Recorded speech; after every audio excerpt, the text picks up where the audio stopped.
Most important day on the college football calendar. Acquire talent before you can develop it. Here it is, National Signing Day, December 15th. We've been waiting for this one for quite a long time. The hits and the misses are coming. According to Mr. Cam Underwood from State of the U, the guy that makes this thing work each and every Wednesday night, 7 o'clock Eastern time. So leave your comments, your questions, so much to get to here on, again, the early signing day. Cam, how you doing? Doing good, man. It's been a long day. I even missed some movement this morning because had to work a very, very, very long day, a 14-hour day at the secret day job yesterday. Or 13 and a half, sorry. Either way, I was very tired. Started to do some stuff for today. Slept in a little later. I think I got up at like 8:15. But yeah, I'd already missed something this morning. So, there was that. But otherwise, hey, signing day is always an event, obviously, around the world of college football and, at State of the U and all over SB Nation. We try to own those moments. And that's just a thing where, I already know that I'm off on this day and we'll push through, creating content all day, which I've done a lot of. I got a couple more pieces to do after the show tonight, just to round out what, we normally do. But yeah, good things. So I feel good. So understand this, folks, and this is the case each and every Wednesday, but specifically based on what Cam just stated. He runs a major website, State of the U, SB Nation. He's got obligations and a staff to instruct and direct and all this information coming. And he gives us at least an hour of time here each and every Wednesday, but specifically on this day. So we appreciate him. We hope that you do as well. So leave your comments, your questions. Understand the super chat's available as well right here, the voice of college football. 10th rated in the ACC, number 61 nationally, according to 247 Sports, as it stands right this second, with only 8 out of what should be in the 20 range eventually. So let's talk about the last 24 to 48 hours and what's happened and transpired, the good and the bad. All right, so we're going to start with the bad because I mentioned that I was a little tardy this morning. So at 7:30 in the morning, Eastern time, Valenta Flip Carswell, an offensive lineman from Georgia, lived up to his name, his nickname, and flipped from Miami to Ole Miss. And, my guy, Lane Kiffin. So he signed, and Kiffin put out the graphic and everything, say it's Happy Flip Miss, because that's his nickname, is Flip. So that was the first thing. Actually, no, sorry, pause, stop, time out. The first thing was last night when Landon Abeyta, the 3-star wide receiver from Mandeville, Louisiana, finally flipped to LSU because after Brian Kelly got there, he got that offer from the home state team, and that was the one that he wanted. And, Manny Diaz, the coach that he was committed to at Miami, is no longer here. And so that's a perfect confluence for Landon Abeyta, where he's like, hey, like the guy that I was going to go play for at Miami is not there. And pretty transparently, the offer I've been holding out for finally popped. Because LSU gets an inordinate amount of players from Louisiana. Like they get everybody. And Landon Abeyta can play. So, he's a slot receiver and a kick and punt returner. And I know people are like, oh, I don't know where he would play here. Watch the film. That's a kid who would have found his way onto the field here. Okay. And so that was the first tangible movement on the trail last night. Then this morning, like I said, a little bit before I woke up, Flip Carswell flipped to Ole Miss. So you have that. Outside of that, a lot of it stayed true to form. So the guys who, and let me go over and look at what I've written because I've been keeping up with it. Sorry. So signing period open thread, which is still up on the website. If I reverse scroll from the bottom up. So the first thing was, Jacuri Brown, your quarterback in this class from Valdosta Lowndes High School. He was the first one to sign, followed closely in proximity by Chris Graves from Fort Myers Bishop Verreau. Jacuri Brown has been set on Miami for a long time. However, Florida apparently met with him last week and tried to get him to not sign now, to sign in February, to push him to be able to try to flip him. But he said, Chuck Deuces, nah, I'm good. I'm going to go to Miami. Thanks. Which is great. Chris Graves is another kid who was being pursued heavily by SEC teams, but he shut everything down, faxed his NLI, National Letter of Intent, for those who are wondering that acronym. So his NLI, he sent that in to Miami also. So that was it wasn't a massive win, like you're taking him away from somebody else, but like that was a pretty big, move or situation of the class to keep Chris Graves. 6'1", 180 pounds. He can gain some weight, like a sub-11 guy in the 100. Okay, he's played wide receiver. He's played defensive back. High school teammates of Malik Curtis, who went to Bishop Barreau, who I still think should play offense, but whatever. But Chris Graves is more polished as a defensive back because he played more on defense than Malik Curtis did as coming up. He also is a game-breaking wide receiver, a guy with great speed who can, outrun angles and things like that.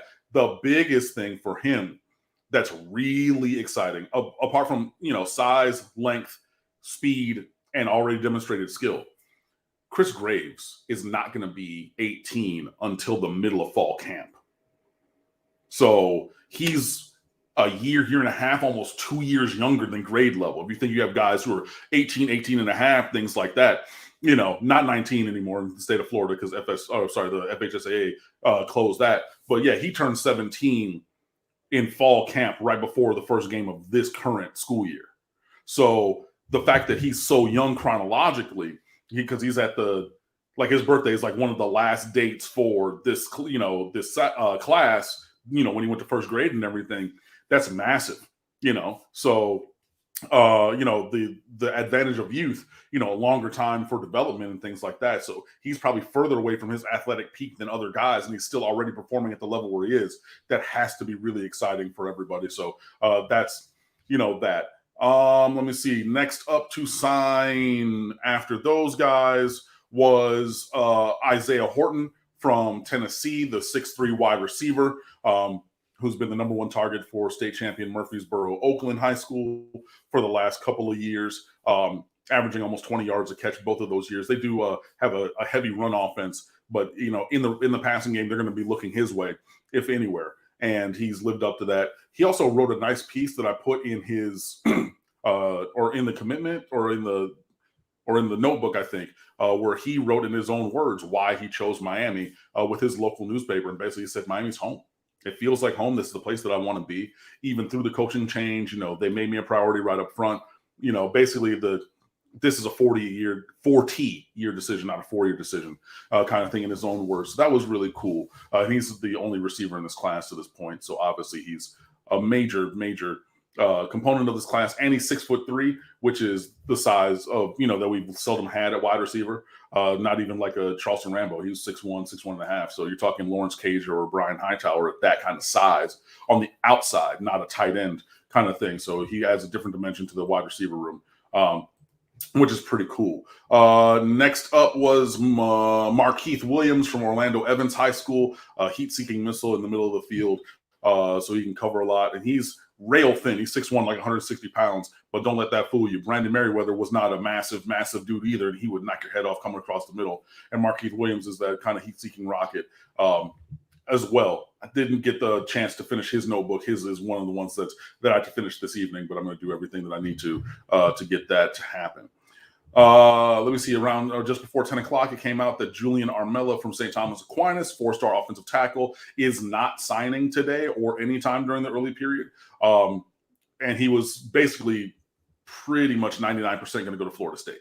But Florida State's offensive coordinator is gone to Oregon, I believe.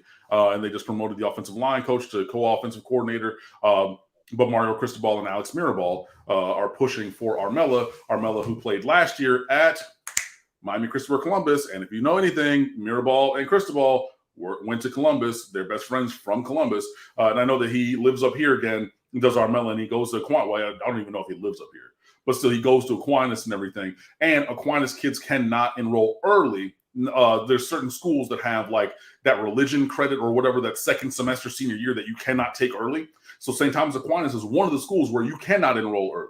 So why sign early if I'm having any kind of doubt? And that actually worked in our favor. And remember, Xavier Restrepo went to Aquinas for 3 years, but he wanted to enroll early. That's why he left there and transferred to Deerfield Beach. Okay, so these parochial schools, if they have that that religion credit, where it's like, no, you have to be on campus, you have to do that second semester senior year. That can play in different ways, and we'll see if Miami's really able to get Armella, because, like I said, coming into today, it looked like he was going to wear garnet and gold, but yeah. Let's see. So we are all through that. Wesley Besaint signed with Miami, number 1 linebacker from Miami Central High School. Just an incredible talent. Again, people in the industry even said that he's more talented than last year's 5-star Terrence Lewis, who played next to him in the linebacking core at Central. Even though Besaint is only a 4-star, there are plenty of people down here who I've heard say that Besaint is the better prospect. Now, it would just be nice if Terrence Lewis wanted to transfer here and we could have both of them on the field together and work it out again. Who knows? But yeah, Wesley Besaint staying down here, that's a massive, massive get. And he was a guy who pretty much looked like he was going to go to Florida State. Florida State fumbled that bag, and we picked that up. Speaking of dropping the bag, I have to announce it, or just put it out there. Travis Hunter, the number 1 recruit in America, spurns Florida State, and he goes to Jackson State with Deion Sanders, like Falcon Rex just said right there. Deion Sanders punked his own school and sent Free Shoes U back into a tailspin. Look, man, FSU's had a bunch of misses today. And that one was one that's in that's seismic. That's one that could change the world of recruiting moving forward. That's and you've seen lots of people were tweeting about it. They're like, bro, like this would be the biggest story in the 20, 25, 30 years that I've covered college football and recruiting. You cannot overstate how massive that is. While we're on that topic, I have a bunch of people that I know, a bunch of people that I follow on Twitter who are dunking on this tweet where I said, yo, I understand Georgia, or I understand, Alabama, but Jackson State, and it wasn't hating. Honestly and truly, like, I have no hate in my heart towards them. It was just shock and surprise and incredulity that he would actually make that move. I'm not hating on the HBC, and this is, people calling me Uncle Tom and calling me a coon. And I mean, I don't have, even though I posted pictures of myself on the State of the U Twitter account, I have all kinds of people calling me, some, incel, white dude from Nebraska or something, or whatever. It's the ad hominem attacks that are coming at me and I'm like, it's not you guys missed the entire point and you just wanted to speed to being mad. But that's not. And there's other tweets that are linked to that, or right above and below that. But of course, people just want to take it out of context. So I'm tweeting through it. I'm just going to keep it moving. I'm waiting for a major voice to pick it up and then try to say something about it, because I know that's going to happen. And and y'all know, and especially Mark knows, I'm not out here to delete tweets. I said what I said and you read it wrong, but whatever. Anyways, but I had to say that because it is, seismic that Travis Hunter. And I remember I've been saying, I did not think that Travis Hunter was going to end up at Florida State. I always said that he was going to go somewhere else.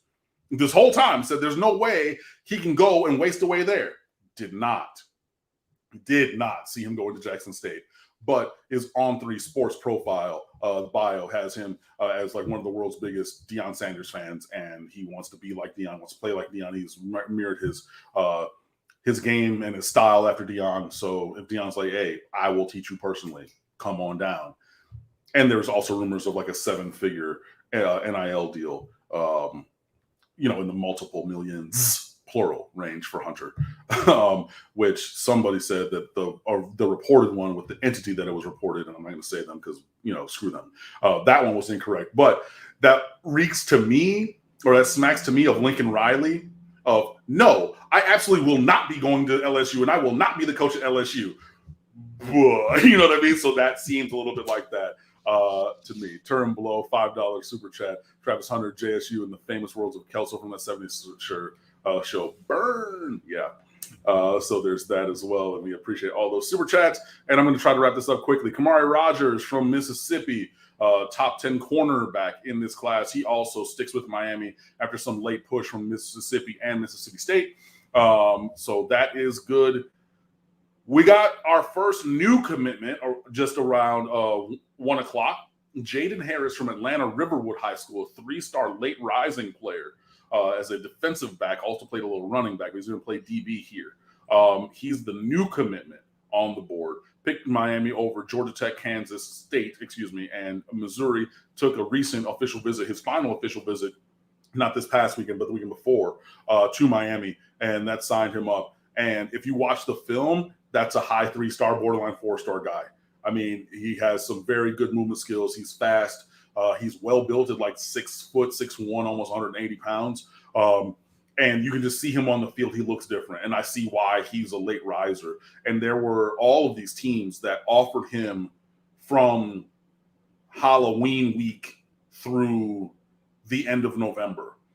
Multiple teams. If you go and look at the Welcome to the U piece, like he was, Georgia State, Citadel, maybe the level recruit. And then you're talking Miami, Indiana, Purdue, I want to say Virginia, West Virginia. Names all of a sudden like, hey, yo, what's up with it? Michigan State offered him after his visit to Miami, but he never got up there. So he said no. But, that's another Power 5 team that came in for him late. And that's the other notebook that I have to write tonight because I was not prepared for him to actually pop. And I fell asleep a little bit when I was going to complete the notebooks. That's why I'm too behind. But again, I'm going to do my best to have those to you on this calendar day, as I always do on National Signing Day. Let's see. Nigel Kelly, that's your second new commitment, 4-star defensive end from Dillard High School, one of the quartet or quintet of amazing defensive ends that I've been talking about all year long down here in South Florida. Got our guy, same high school as John Ford, although they did not play together. Former basketball player, and Dillard High School is one of the top-ranking basketball programs for both boys and girls basketball in the state of Florida. Has that kind of athleticism, 6'4", 240. So a 6'4" power forward is like, you can do well in high school, but like a 6'4", defensive end with, the twitchy athleticism that he has is really incredible. And I already did finish his notebook, and that's a guy who I think is going to play rotation snaps as a freshman. He's the highest rated player in the class now, surpassing Kamari Rogers. It did Nigel Kelly. And yeah, no, that's a huge get and fills a need. The last couple of things are really just housekeeping. Earl Little Jr., son of Earl Little, who played at Miami, he goes to Alabama as expected, despite all the chatter or whatever. We knew he was going to Alabama. He finally commits to Alabama because he was always going to Alabama. Anthony Lucas, 5-star defensive lineman who's from Miami. He's of Haitian descent. His parents went to Miami as students, not athletes. He signed with Texas A&M as expected because he dropped Miami from his final top 5 a couple days ago. So that's just a so you see it kind of a thing. Also, Marvin Jones Jr., son of Marvin Jones, who went to Florida State. He signed with Georgia instead of Florida State, his other named finalist. So that's another whiff for them. And at that same time, it was noted, Malik Agbo from Washington State, 4-star offensive lineman. He signs with Texas, like all the linemen that apparently were chasing this year, who were either committed here or being chased. But Miami and Agbo, they kind of started to fall apart throughout the course of the year. So that'd be all 3 of the linemen with Cameron Williams and the other 5-star dude from Texas, Banks, I believe his name is, all of them going to the University of Texas, despite consideration from Miami. And the last thing is Grayson Halton, a 4-star defensive tackle from San Diego, committed to Oregon. And it's noted by Steve Wolfong from 247 Sports that Miami is looking to make a late run at flipping him and bringing him with Cristobal over to the East Coast. And then there's a 6'6", 320 pound defensive lineman, just finished his freshman year at Oregon, who's in the transfer portal. He just got an offer from Miami as well. So that would be one pretty much directly off the roster and one from the recruiting class, defensive tackles coming over to follow Mario Cristobal if those do work out. And we will see that. And I'm done. Take a breath. Okay. Woo! Jordan's bringing in the super chat. And of course, Cam, when he takes a breath with that background and expertise that he has and that highly trained vocal technique, you don't even notice the breath. It can just be supposed to be how do great singers do that? They don't have to take gulping, gasping breaths, of course. They transition from. You train it. You open up the mechanism and you let the air fall in, and it takes time. I mean, I didn't really have that until my fifth or sixth semester of voice lessons. So it takes a while to really get that, but yeah, I did. Jordan, thank you so much for the super chat. Cam, Who do you think in the current class will have the biggest impact in their first season on the field? And then also, who could be the possibly biggest sleeper? Let's keep in mind that there's only 8 signed at this point. Biggest day one impact is going to be Wesley Besainth. He should be a day one starter, to be perfectly honest, at linebacker. If not day one, it's not going to go very long. I mean, it's going to be a couple of games. Like, this is a kid who you're not going to be able to keep on the sideline. He is 6'1", 205. He can cover sideline to sideline. He can still add a little bit of weight, to be a little bit bigger. But this is a guy with instincts and speed. He can cover. He can run. He can blitz. There are some things he needs to work on, and you can read the recruiting notebook for all of those things as well. But that's a guy who, he day one. And I would say the backup to that would be probably Jaleel Kelly, just because he's already. He's to that level as another All-American, high school All-American coming in. The biggest sleeper is going to be Jaden Harris, the newly signed, late rising 3-star corner. Go and look. Don't take my word for it. The piece is up on the website, and I'm going to have the notebook that goes with it. And in both the Welcome to the U and the notebook will be his huddle film. I also directly sent that to Joe Garcia. Shout out to Joe if you're watching, from the State of the U Twitter account. Okay. So you can go on social, you can go watch the film. You go watch the film on him, and you tell me if you're watching that film, you'd be like, oh, that's a 3-star who had offers from, the likes of, and actually, you know what? Hold on. Let me click. Jaden Harris.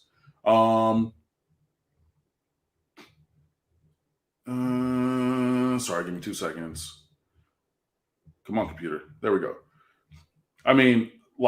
Massachusetts, the Citadel, UCF, Jacksonville State, South Dakota. You know what I mean? There's probably one even before that. Those are the teams that are offering him with committable offers. Okay. And then as the year went on, and this is the run from October 27th through November. In order, these are the offers that he got. And I know that there's going to be a couple outliers, but whatever. Marshall, Missouri, Tulane, K-State, Maryland, Vanderbilt, Miami, FAU, Illinois, Iowa State, West Virginia, Georgia Tech, Virginia, Houston, in that order. And then Michigan State late.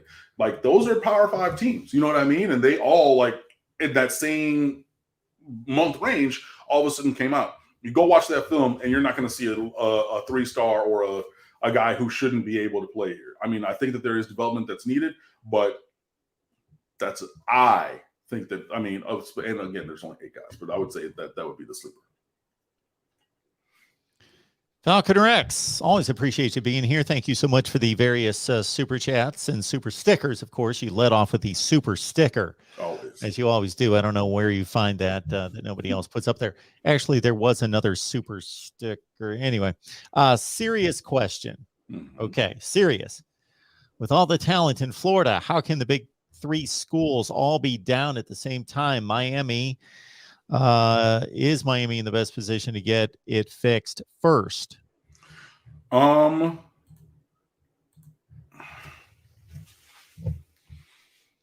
have my thoughts on this one too. They won't be nearly as educated, but I think that Miami is in the best position, both with geography and hopefully with the staff, the full staff that comes here. But yeah, I think that they have the best recruiting head coach. He is a guy who's dominated recruiting at multiple stops.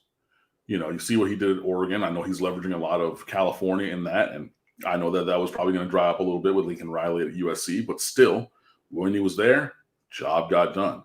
See what he did when he was at Alabama. Job got done. There was even movement with guys in the month that he was here at Miami, after he got let go from FIU. And then Alabama was like, oh, hold on. Wait, no. Come on down the road. And you get that.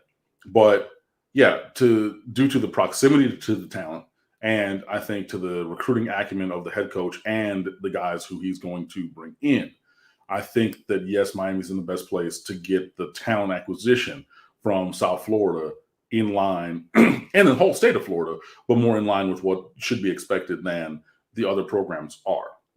Billy Napier got Kamari Wilson, the 5-star safety. That's a really good pull. Hey, Mike Norvell, yeah, they had a lot of misses today, but they also have like a top 20 class overall. Even though like losing in Travis Hunter is transformational because he is a transformational player, a generational player. I mean, that kid is incredible. But then you miss on other guys. You have Nicely Kelly's teammate, Mortimer or something, or that might be his last name. He flips, Devon Mortimer, that's his name. He flips from FSU in the same division to Louisville on signing day at the same signing day ceremony where Nicely Kelly signs with Miami. You know what I mean? Like, there's a lot of that going on. But yeah, I think that Miami is in the best place to potentially get more of the share of the top players here than Florida State. Or in a shorter time span. But I think that, you're really going to see in the 2023 cycle, both Miami and Florida are going to have the new coach bump, which is, you get some, obviously, because like I said, they just got a 5-star at Florida. We got a 4-star and are working on a couple other dudes right here in this transition class with, like somebody said, only 9 days for the coaches to recruit. We've already seen movement here. So they're going to both, Miami and Florida, get bumps. And they might, fight against each other for a lot of these kids because in-state kind of a thing. So you're going to see that. To me, it's really interesting to see what happens at Florida State, both on the field and off. So on the field in terms of performance and then off the field in terms of recruiting. But yeah, I would say probably in the order of getting it right as per the question, Miami, Florida, Florida State in that order. So let me ask this question before I give my take on that question. Cam, do you think it matters that Miami is separated geographically from Florida and Florida State, and they are placed where they are closer to the SEC powers, Alabama, Auburn, Georgia, etc.? Do you think that makes any difference? Yes and no. I mean, because like you can't change where the schools are. So I think it's less of their proximity to the SEC powers or any other teams than it is Miami being literally parked in the middle of like the most fertile recruiting ground anywhere. And that, I mean, even if there were SEC teams in closer proximity, that would obviously change the gravity and everything. But I think it's more of that than the fact that like Tallahassee is in Tallahassee, which is, East Alabama. You know what I mean? Like they're still going to go into South Georgia. They're going to go into Jacksonville. They're going to go into Polk County. They're going to go into these places and still get talent. They're going to come into Miami, because you got people, from down here. Bradley Jennings Sr. from Miami went to Florida State. His son came to Miami and then eventually left. But yeah, I think it's more of Miami's proximity to the recruits than the other schools' proximity to other, large teams, as it were. Because I look at this question this way. When I don't have firsthand knowledge, I deal with probabilities. My probabilities that I see, and I deal with track record. And right now, I would rate Florida State to have the worst roster of the three, and Florida's and Miami's to be comparable. I would also say that based on everything that I've heard about Billy Napier and read about him is that he's a fine recruiter, and that's one of the reasons why he was pursued so heavily. And they really didn't go out there and do a national search. They were locked on Billy Napier because he has a great reputation as a recruiter. However, he is not recruited at this level. Mario Cristobal is a known commodity at this level, recruiting at this level, who took over a program at Oregon in particular that was playing sub 500 football for 2 seasons and did what he did in bringing in the best recruiting class in the Pac-12 3 consecutive seasons, a Rose Bowl championship, 2 Pac-12 championships. Billy Napier, I think, now has to rebuild relationships, from what I understand, that Dan Mullen let go in the state of Florida, and he's going to have to mend some fences and do some work to make up for what Dan Mullen failed to do there. Well, I mean, there's that, but Mario has to do the same thing. Nicely Kelly said it clean, and he said it in an interview with 247, and he said it to whoever was there taking video, and I saw multiple people with the video, so I'm not going to call any specific person who was at Dillard High School today, not far away from where I live in Fort Lauderdale. But he said, okay, so what's the difference? He said, I didn't really rock with that former staff. and because they directly asked, because he had previously said this, said, so tell me about the difference between the DS staff and the current staff and everything. And actually Kelly said, I just didn't really vibe with them. I didn't really rock with them. It just didn't seem like they said what I think you want to say, but it didn't vibe. They were window dressing it. You know what I mean? It just wasn't really authentic. But this staff, nah, that's just different. Those are my guys. Da-da-da. Even with the staff, I've heard rumors of who's going to come in. Coaches told me a couple of things, whatever. But nah, this is different. And this commitment right here, Mario Cristobal said, I myself am going to be the primary recruiter. I'm not going to farm that out to anybody who's still on staff. I am going to go get Nyjalik Kelly, and did. So it's not just Dan Mullen, a noted jerk, right? Abrasive personality, and that abrasive personality, quite frankly, is why Miami turned him down in his application or trying to get this job, not once but twice. Because he has an abrasive personality. Go look it up. Go talk. Look, I wrote it.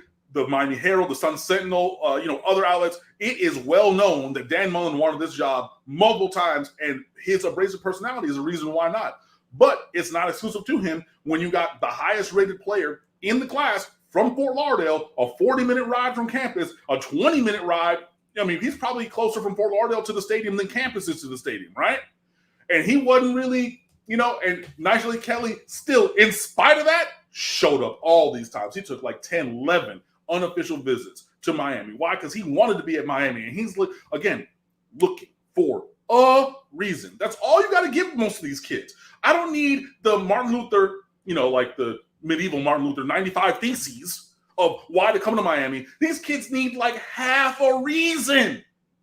And we couldn't do that, but then Mario Cristobal had to undo some of the same damage we're talking about from Manny Diaz. So, yeah, there is a little bit that needs to be done from Florida, but there's also some that's going to happen because Cristobal, in the world of recruiting, he's one of those guys. I'm not going to say he's that guy because, clearly you got Saban, you got Kirby, you got Dabo, you got whoever's in O-State. You got guys in the country at recruiting.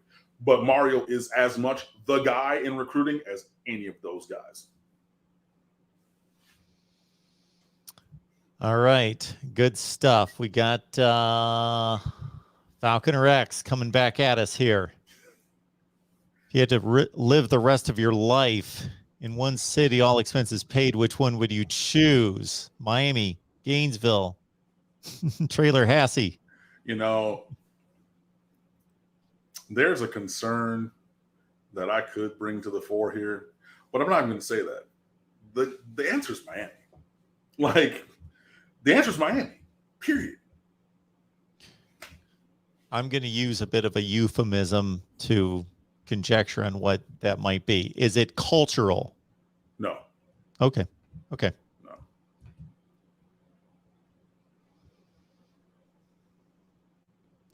That said,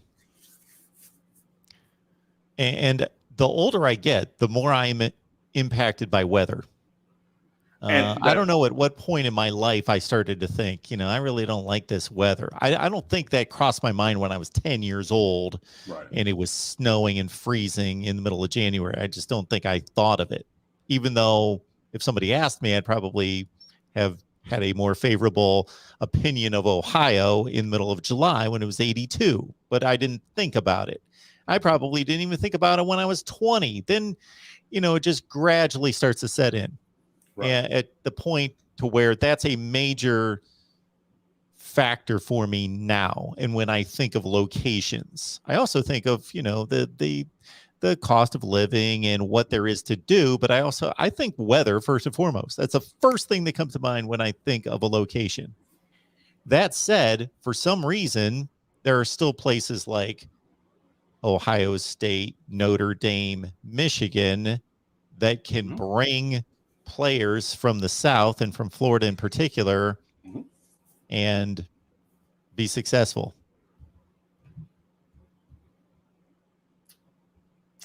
Agreed. All right. There was somebody that a few people that commented on Shamar Stewart being a huge target, and then also a couple people that commented about needing a running back in this class. All right, let me start then with Shamar Stewart. Shamar Stewart, a top 10 player in the country, 5-star defensive end, 6'5", 260, give or take. So a massive, massive guy. You could probably flex him inside a little bit in some passing down situations. Probably don't want to put him up at 300 pounds just because he's, a special athlete at the size that he is. That's a guy that everybody's after. That's a guy that Miami's been after for a long time. I know DeMarcus Van Dyke is heavily involved in that recruitment. DeMarcus Van Dyke, who was a 5-star recruit from Monsignor Pace High School, which is where Shamar Stewart goes, So, yeah, that's one that everybody's watching. Probably going to go all the way until signing day for his commitment, but we will see. And I would be remiss if I did not mention the fact of his name specifically having come up as the other or next target for Deion Sanders at Jacksonville State. Not Jacksonville State, excuse me, Jackson State. Everyone's doing that, by the way. I just went too fast, and I know it's Jackson State. I know you know. Right, yeah. But it's one of those things. So, but Jackson State, his name is specifically Shamar Stewart's been mentioned in that, going and playing with Travis Hunter, which, obviously with Travis Hunter kind of singularly changing the game in recruiting is not as crazy as, or outlandish or incomprehensible or shocking or surprising or whatever word you want to have. It is not as much that as it was 8 hours ago before Travis Hunter, made his decision known. But Miami's going to fight to the end.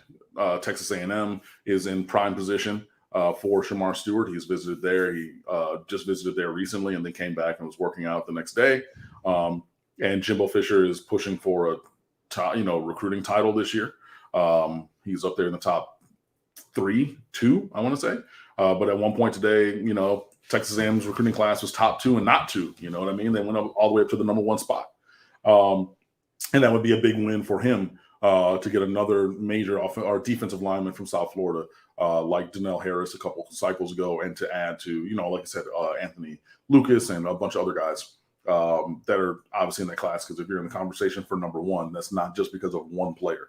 So yeah, but Miami is going to continue to chop that wood, continue to swing away at Shamar Stewart. And he's a guy that, we desperately want as well. And again, remember, if it was Shamar Stewart, Marvin Jones, Nigel Kelly, Jesus, I forget his name, the kid at Chaminade as a defensive end, and Dante Anderson from Homestead, who fell down the list a little bit, but he and his teammate Daniel Lyons both signed with Florida State as borderline 4-star guys. So, that's, again, some decent talent that's going up there. But you already have one of those guys. And just like the Palmetto 5 last year, I said, if you get 2 of those guys, that's holding serve. And that's getting the talent that you need from where you need it from on the roster. If you get 3 of those guys, and then that's a home run. Obviously, we only have 1 and are really chasing the second of those guys. Kenyatta Jackson, from Chaminade was the other name that just came to me. But yeah, so we already have 1 of those 5 elite defensive linemen signed to Miami. And like I said, par for the course really needs to be 2 of those 5. And to get to 2, that would be, with and through Shamar Stewart. So hopefully we're able to get that. In terms of a running back in this class, if there's not a Cody Brown, you know what I mean? Like a top 15 back who is, in the top 200 nationally, who was let out of an NLI or, something late, I don't personally see it. I see us trying to leverage some of the other skill position talent on the team, maybe a Brashard Smith flexing into the backfield. Again, if you put Malik Curtis on offense, you can use that speed on every single snap. I've been saying it since I first saw the film. I think that you go that route instead. And because you got Chaney, you got Knighton, you got Franklin, you got Brown, right? So if you bring in one, you're going to bring in a running back for depth, but they're probably not going to play this year.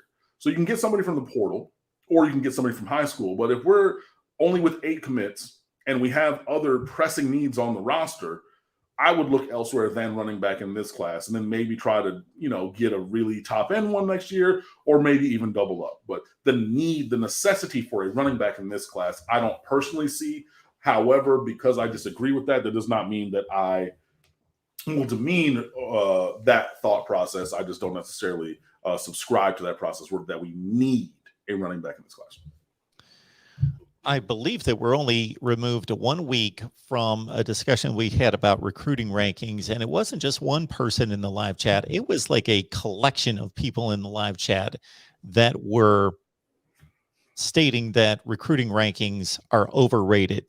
Okay, here are the total team talent rankings by 247 Sports, which is a composite of their evaluation of the entire roster of these particular teams right now, not just one class, the entire roster. Alabama number 1, Georgia 2, Ohio State 3, Clemson 4, LSU 5, Oklahoma 6. That is a composite history of the college football playoff since 2014. That is the playoff. I mean, it's right there. You have to have talent on the roster. Bud Elliott, famous for his blue chip ratio. You got to have more than half of your roster be blue chip guys. You have to have Jimmys and Joes, not just X's and O's. Like, there is a ceiling if you do not have elite talent. There simply is. And there can be an artificial ceiling put in place if you don't have requisite level of coaching, like we've seen at Miami. But to be in that conversation, that conversation for the playoff, for a national championship, things like that, you have to have the talent. And, it's just a fact of life. And yeah, you're going to miss on some guys. It's an art, not a science. You know what I mean? But also, you got guys who are like the mountain from Game of Thrones. Like, he's freakishly big and surprisingly quick for a man that size. You got a guy like Shamar Stewart who's 6'6", 250, 260, and he moves the way that he does, like a much smaller man, like somebody who's 6'2", 210, 220. And you got a guy at that size doing it. Like, that matters. You got, if you look at the world of basketball, man, you got these guys who are 6'6", 6'7", 6'8", that kind of speed and skill and dexterity and athleticism. Like, yeah, it was a thing for me to be able to do it at 6 feet tall, right? Lower to the ground, sense gravity, handles. I was quick, But then you get somebody with my skills and athleticism or more, and they're 8 inches taller than me. Bro, like, in the world of sports, that matters. And like, that factors in with recruiting rankings, to a large part. So, I'm not going to discount them. I will say again that it's an art, not a science, and there will be some misses. Jaden Harris, I think is underrated, and then he's going to go up. And also, we've seen some guys who maybe were overrated because they had hit the ceiling for their potential earlier, and then they've fallen off. Like those 19-year-old high school seniors, guys who aged out and things like that. And I'm going to mention a name, and I know he's an outlier because he still did it at college and in the NFL. Grandpa Calvin Ridley, right? This is back the last year before they changed and said you cannot be 19 before the first day of school of your senior year and be eligible for sports in Florida. But the year before that, that rule was not in place. And the rule was you could not play after you turned 19 years and 9 months old, right? So Monarch High School changed their schedule that year because he turned 19 and 9 months on week 4 of the schedule. So they played 3 games and moved their bye week up to week 4 so he could get 3 games of senior film. Then he aged out at 19 years and 9 months. And then they went through and they rebuilt the offense without him being eligible. Now, again, I know that he continued that performance throughout the rest of his career, but there are other guys of that same age range who would go and dominate. And then they would get, like 4-star, 5-star, and they get to college and be like, oh, no, like this dude's 20 when he comes to college, and there is no ceiling for potential. He's not Chris Graves, who's not going to turn 18 till the end of fall camp. Difference. You know what I mean? But yeah, it's an art, not a science, but recruiting rankings do matter. You have to have that kind of talent, and there's too many people. And look, everybody can be a recruiting analyst.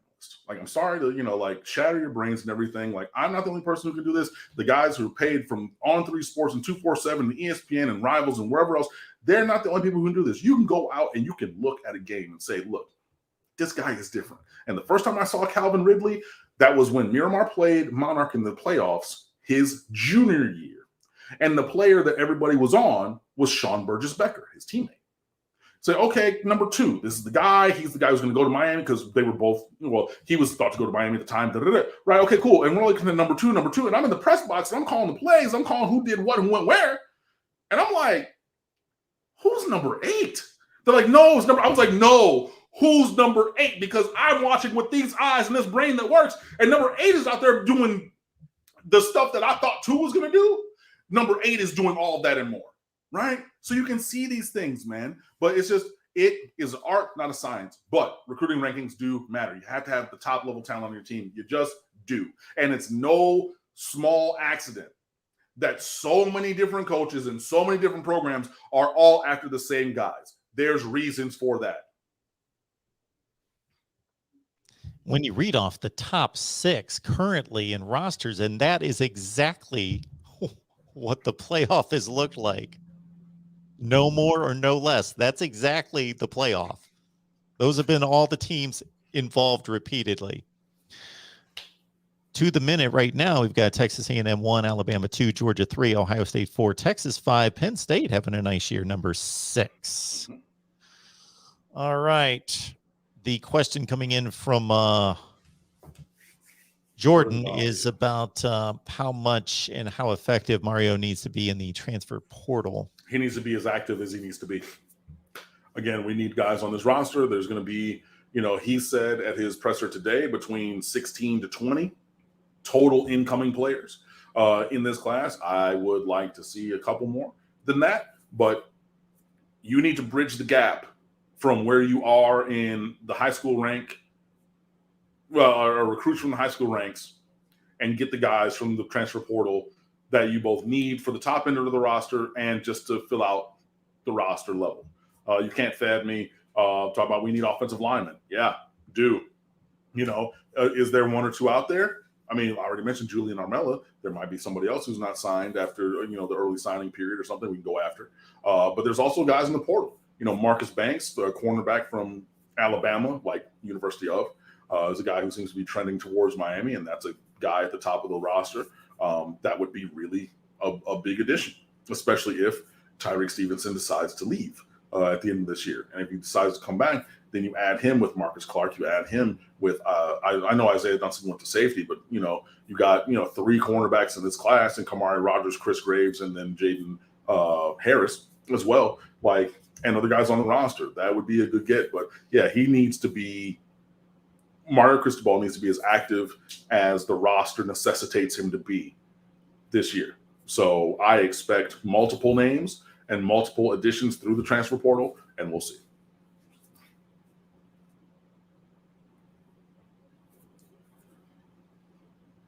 PB Kane, that's a great point. Miami is 12th in blue chippers.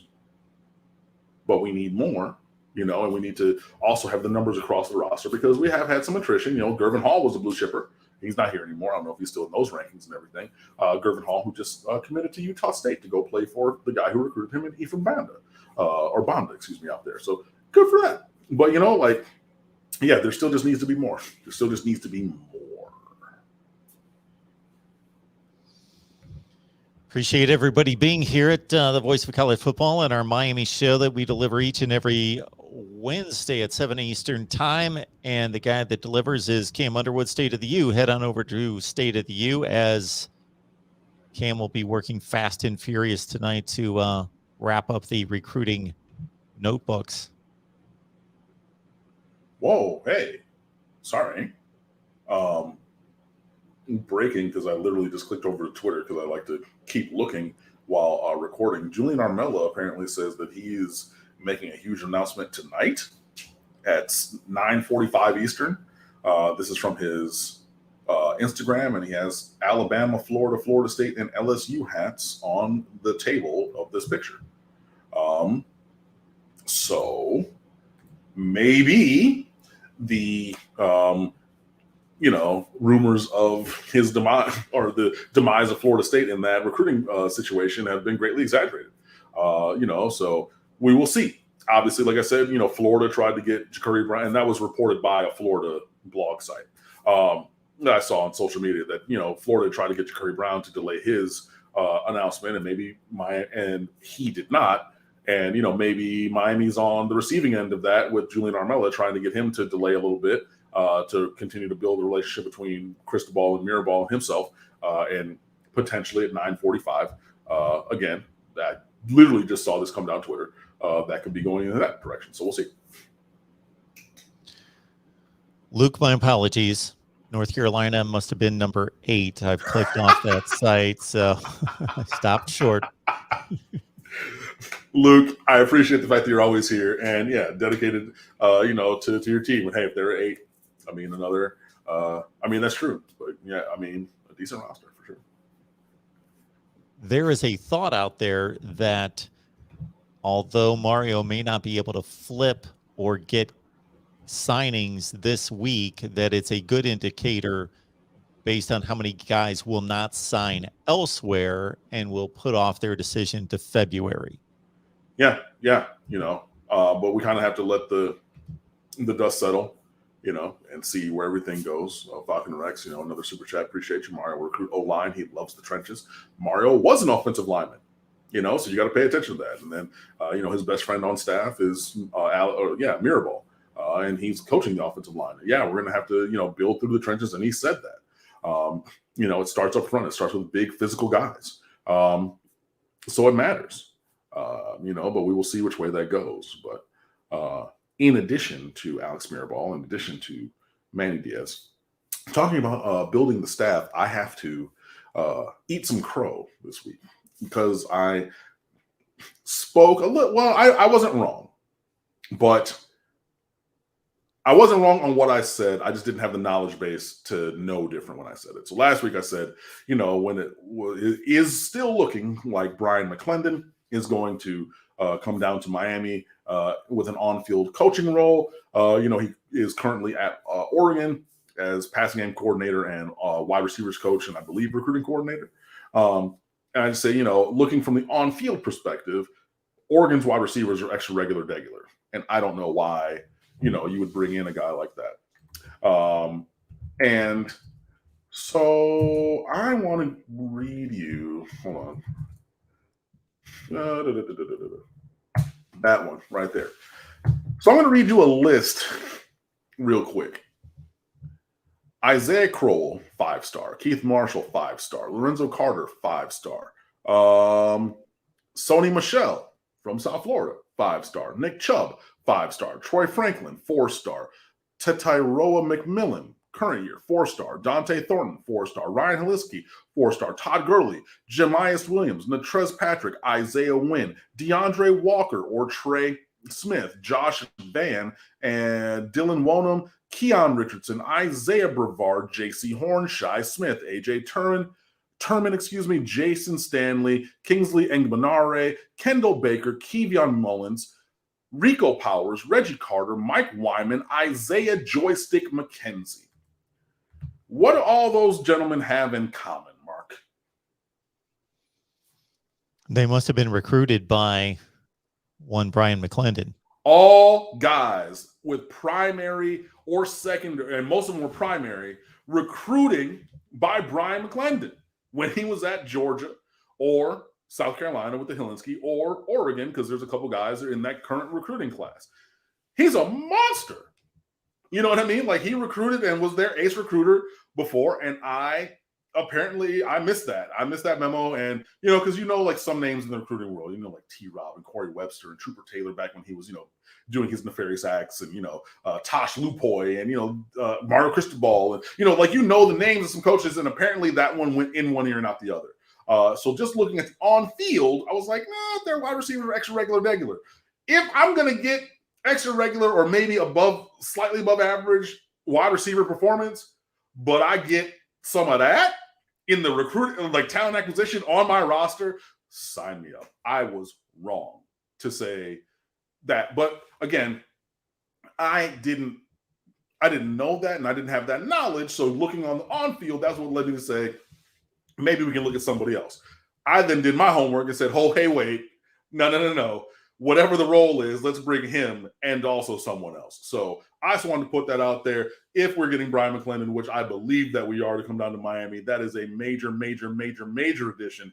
And when I was running down the staff last week, and I was like, I don't know who the dogs in recruiting are. Go back and then add on what I just said about Brian McClendon to that. And obviously, he would be one of the lead recruiters on the staff, along with some of the potential names I talked about last week. But yeah, as that being, like a bridge too far, like I'm not really sure what we would bring him in.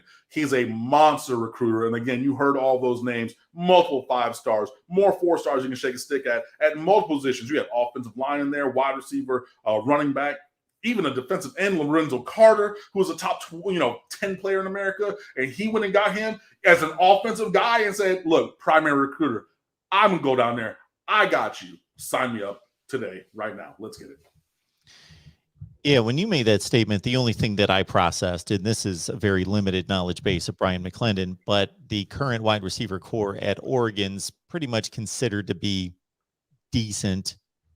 I want to state it better than marginal, but it's really not that good. It's not elite by any stretch. It's not on any national rankings. It's actually somewhat underperformed. It's not been good. So I kind of passed it off as, yeah, Oregon's not got a great wide receiver core or even a really good one. So, but I mean, even in this class, you got a secondary recruiting for a 4-star, primary recruiting for a 4-star. I don't know what year he was, but primary recruiting for a 4-star, wide receiver to Oregon, all of it. You know what I mean? So like, yeah. And McClendon is head coaching for them in the Alamo Bowl. So like I said, hopefully that night or afterwards, we can hear that, he's going to be taking his talents to South Beach, as it were, metaphorically. I know that Coral Gables is on South Beach. Leave me alone, guys. All right, folks, we will let Kim get on with his recruiting notebooks tonight. Burn the midnight oil and get those wrapped up. It's only 8:00, and I've already done the outline for it's just 2, honestly. It's Markeith Williams and Jaden Harris. I'm going to, depending on when I finish those, I will try to prep some other things because, and that's the other part of the conversation I want to have really quickly before I leave. There are other guys on the board, okay? So 5-star wide receiver Kevin Coleman, signing this week, but announcing at the All-American game on January 8th. So too is Cyrus Moss from Las Vegas Bishop Gorman High School. That's your Bubba Bolden, Tate Martell, Brevin Jordan school. He is a 4-star edge rusher who went to USC for a visit for a couple of days, flew cross country to Miami for a day and a half official visit this past weekend. He was going to announce today. He's pushed his signing to Friday and will probably announce on January 8th as well. So that's a 5-star and a 4-star that's still out there. You have Jaleel Skinner, the number 1 tight end in America, who is signing on Friday. Not going to hold my breath on that one, but that's, he's still in play right now.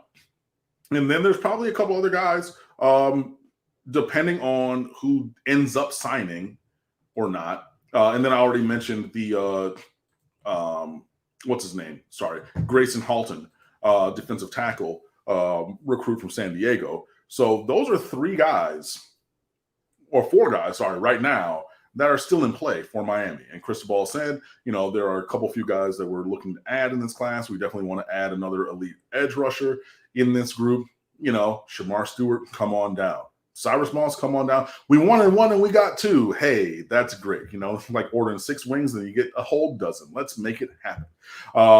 So yeah, there are other guys out there. And again, there are a couple who can and will sign now. But again, with Moss and Coleman, Coleman seems to really strongly be trending towards Miami. Moss delaying till Friday to sign, I think, is a good thing because he was an Oregon target recruit when Cristobal was there and then visited here again last weekend. And then after the visit here, push things back.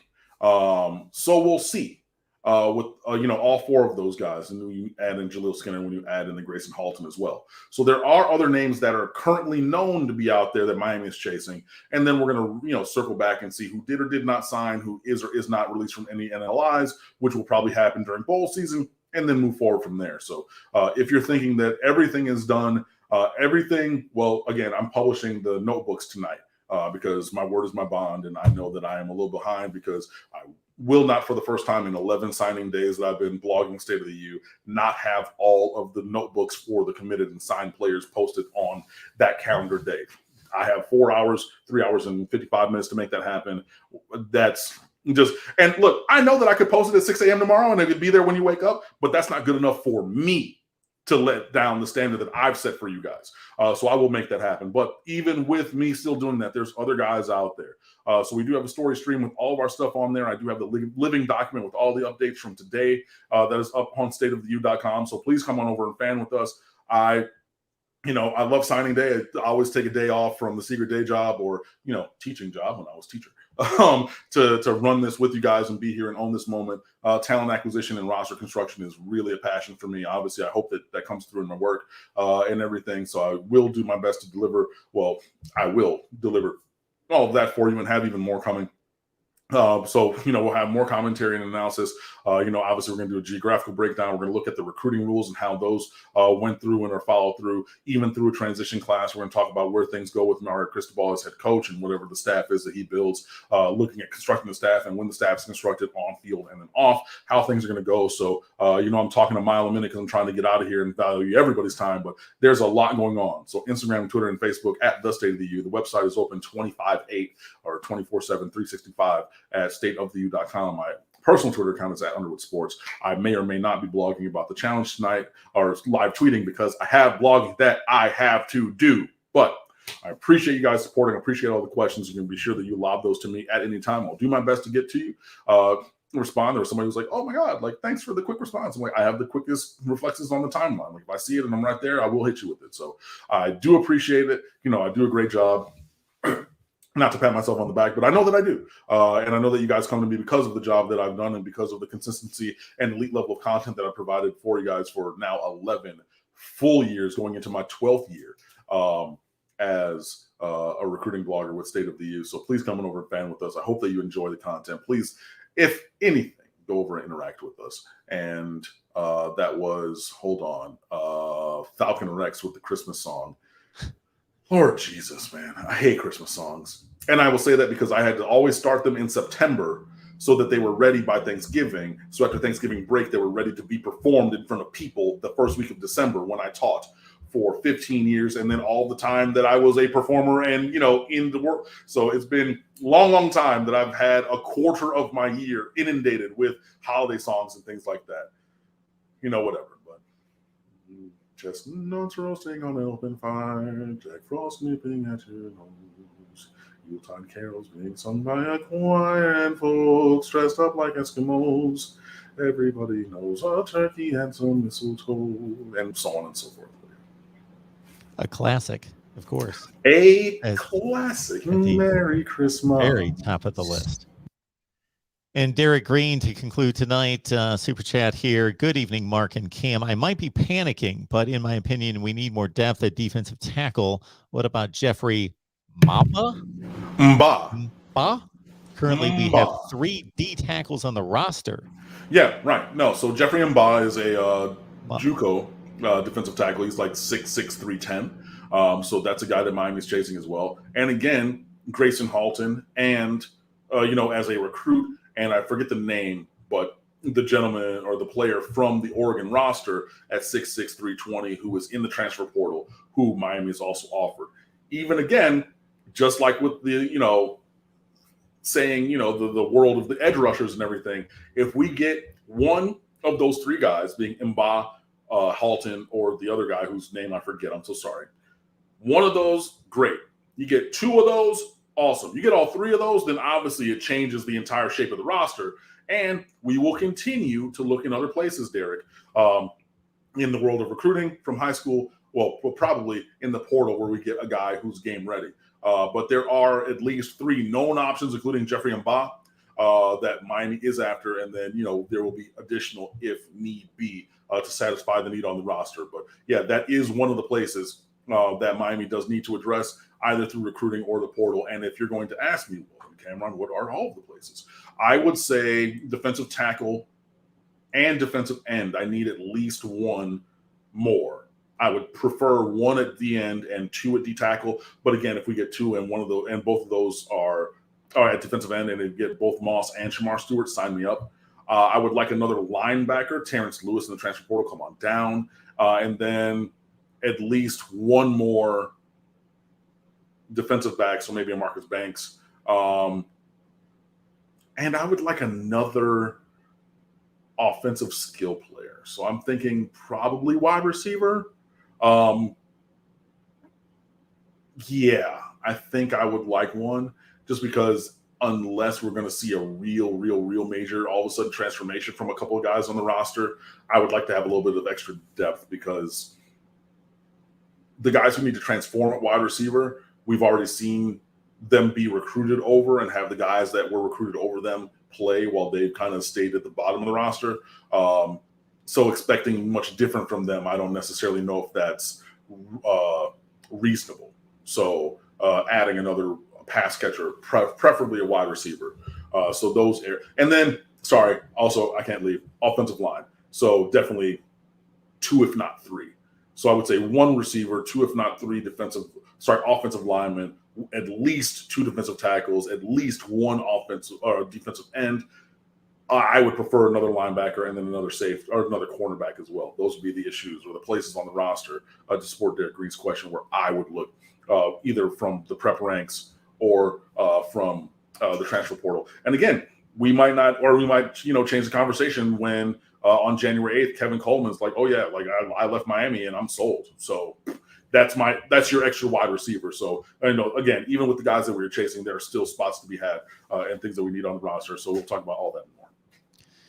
And for those of you recruiting nerds who want more information and more perspective beyond the Miami landscape, on the main channel for the next couple of days, Oklahoma, Arkansas, Oregon, Michigan, Florida State, Texas A&M, Ohio State, Tennessee, Kentucky, Virginia Tech, Mississippi State, Michigan State, Penn State, Minnesota.